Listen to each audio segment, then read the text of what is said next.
¿Es posible, a través de la utilización de la arqueología como disciplina, conocer cuál era la organización social de los mayas? Por ejemplo, si había una jerarquía, ¿cómo era la estructura política? Si había un líder, diferentes roles, como el de los sacerdotes, o quién tenía el poder, quién no, y quién tenía ciertos tipos de puestos de trabajo. ¿Es posible saber eso? En realidad, gracias a los jeroglíficos, sabemos un montón. Hay cosas básicas que la arqueología, que es una herramienta muy burda, puede averiguar, como este individuo vive en una casa rica, este otro en una casa más humilde. Pero los jeroglíficos nos dicen cosas específicas sobre quién podía gobernar, que era un poder hereditario, que ese gobierno hereditario se basaba en la sangre real que podía ser quemada para conectarse con los ancestros que vivían en el cielo, en oposición a los que vivían en el inframundo. Los jeroglíficos también hablan sobre la jerarquía, de que había consejos de señores al servicio del rey, quienes representaban a los clanes que tenían sus propios vecindarios y que también existían posiciones de autoridad de tipo rotativas. ¿Sabes? Existe un sitio que mapeé para mi disertación y en cuya selva pasé muchísimos años, llamado Palenque, donde existe un título de señor llamado el Señor del Fuego. Esa persona era uno de los generales de su ejército, ¿de acuerdo? Podríamos decir que esa posición cambió con el tiempo, ya que había un sujeto llamado Chak-Sutz, que fue el Señor del Fuego durante la primera parte del reinado de un rey, llamado Kalmonab. Pero para cuando talló ese otro panel, había otra persona en la posición de Cacajau, que era el Señor del Fuego, así Lo que, habían ascendido. bueno, también podría haber sido asesinado. Pero luego tenemos el caso interesante de que, en la era posclásica, se dejó de lado la idea de los reyes. Ya no les gustaba la monarquía. Probablemente esa sea una gran parte de por qué ocurrió la desaparición y el abandono de todas esas ciudades. La gente simplemente se cansó de los reyes. Entonces, en Chichén Itzá se adoptó ese sistema más bien de consejeros. Pero luego, cuando cayó Chichén Itzá, surgió una nueva ciudad. La arquitectura de esta nueva ciudad, llamada Mayapán, se parecía mucho a Chichén Itzá, pero esta tenía lo que se llamaba la Liga de Mayapán y tenía también un consejo de representantes de las comunidades de todo el área del Yucatán, y era básicamente una democracia. Es cierto, era una democracia maya. Las personas de todo el Yucatán se encontraban allí. Cada familia tenía su propia casa del estado en el estanque maya, aunque vivían en su lugar. Era como un congreso maya. Una democracia representativa. Así es, creo que esta democracia maya tuvo lugar en el año 1250 después de Cristo. Allí fue cuando pasó, y conocemos sus nombres, conocemos esas familias, y por supuesto, como eran seres humanos, inevitablemente lo arruinaron todo. Una familia asesinó a otra familia, y toda la ciudad fue quemada. Sí, y seguramente haya habido casos de corrupción fascinantes, difíciles de descubrir. Parte de eso se debe a la intervención de los aztecas, que arruinaron las cosas. Los aztecas llegaron con intenciones de comprar todo lo que estaban haciendo, y eventualmente se les ocurrió comenzar a querer comprar humanos. Algunas familias se negaron, pero otras no, alegando que les estaban haciendo ganar mucho dinero. Luego se asesinaron entre ellos, el suministro de agua se contaminó y la ciudad fue incendiada. Parece que la esclavitud, los asesinatos y las enfermedades son componentes importantes en la historia de los humanos. Mencionaste diferentes periodos de la historia maya: el clásico, el posclásico, el preclásico, el arcaico. ¿Puedes hablar sobre eso? El arcaico es el que ocurrió antes de que existiera una civilización como tal. En el arcaico todos eran cazadores-recolectores. El periodo clásico fue la Edad Dorada. Por otro lado, el periodo preclásico fue la época tan interesante de la que estábamos hablando hace un momento. Y el periodo postclásico es cuando surgió la democracia. Quedó a mitad de camino, porque se volvió a los sistemas de consejeros. A los mayas les encantaba ser parte de los consejos. Por eso es que el periodo preclásico representó una especie de origen de la civilización. En esa era comenzaron a construir ciudades, a crear su calendario y a realizar obras de arte maravillosas. Y dependiendo de la fuente consultada, el periodo clásico de los mayas varía bastante. Pero básicamente, en mi opinión, esa fue la era de los reyes. cuando aquellas ciudades decidieron organizarse alrededor de familias reales de élite, que tenían esa sangre mágica que les permitía contactar a sus antepasados y que estaban directamente en contacto con los dioses. Los mayas nunca contactan a sus dioses directamente, sino que contactan a sus antepasados que están allá arriba y que actúan como intermediarios con los dioses. Y así, en la era de los reyes mayas, fueron surgiendo dinastías que básicamente habían convencido al resto de la población de que poseían una cualidad especial en su sangre, y que solo su descendencia podía hacer el mismo truco y hablar con los dioses. Todo lo que hacía falta era dejar caer su sangre y quemarla, para así contactar a su ancestro.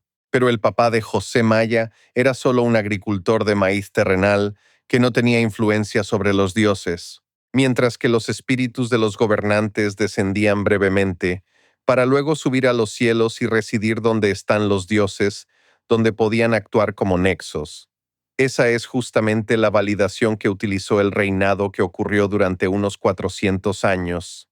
Sé que decimos que se extendió del 250 al 900, lo cual es muy abarcativo, pero es interesante recordar que se trató del noveno Baktún de su historia. El noveno Baktún comenzó alrededor del año 426 y terminó alrededor del año 829. En conclusión, se trata de un periodo de 400 años, antes del cual no había reyes, y después tampoco, ya que lo que había en su lugar era jefes de consejos. Por eso digo que esta época fue la era de los reyes, en la que todos seguían las directrices de un déspota. Y por un tiempo, eso fue genial, porque las ciudades se desarrollaron, la población creció. Lo veo también como un tipo de momento de culto a la personalidad.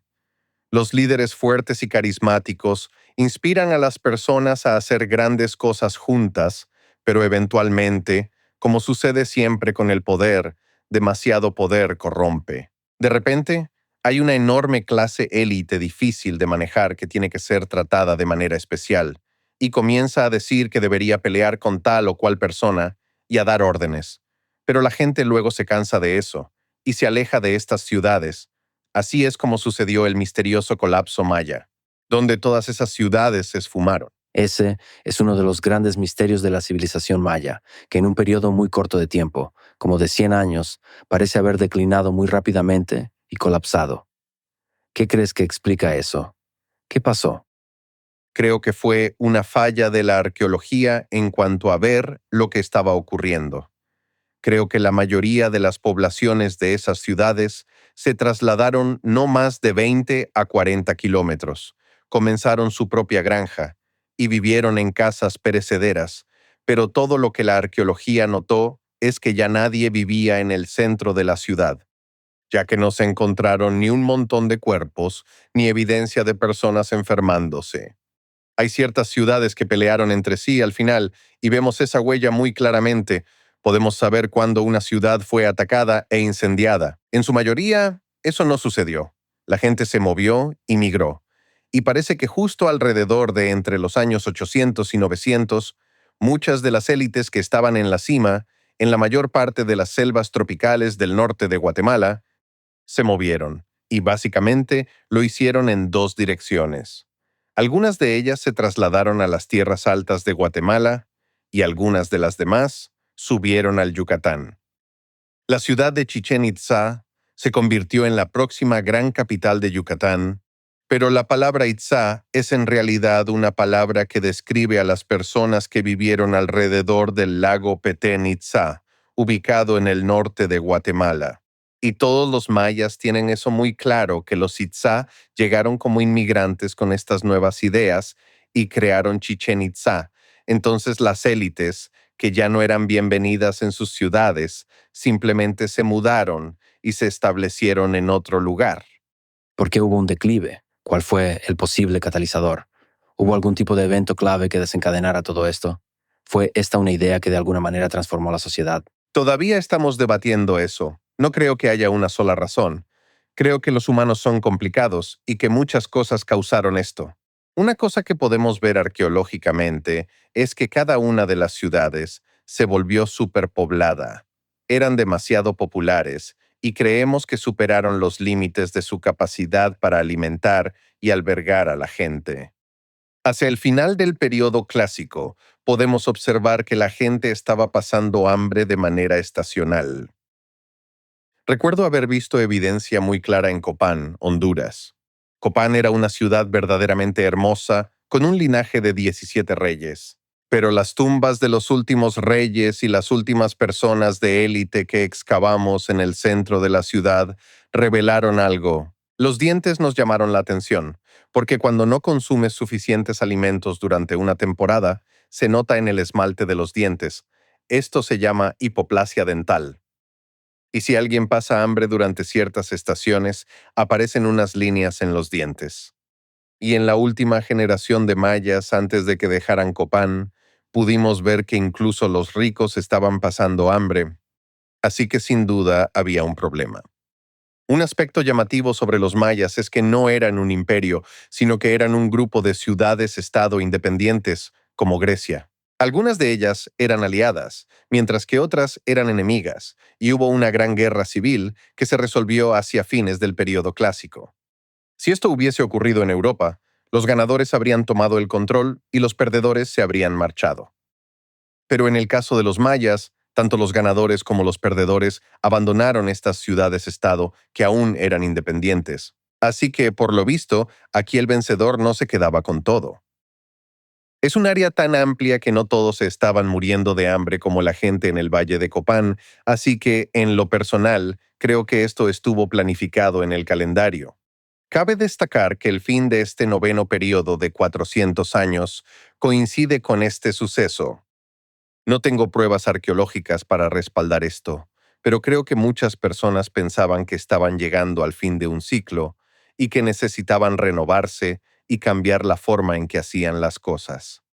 Si hoy en día te acercas y les preguntas a personas de la comunidad maya qué ocurre al final de un gran ciclo, como a fines del 2012, te dicen que los ciclos son un momento de renovación y transformación, porque es nuestra obligación cambiar nuestras vidas al final de los ciclos.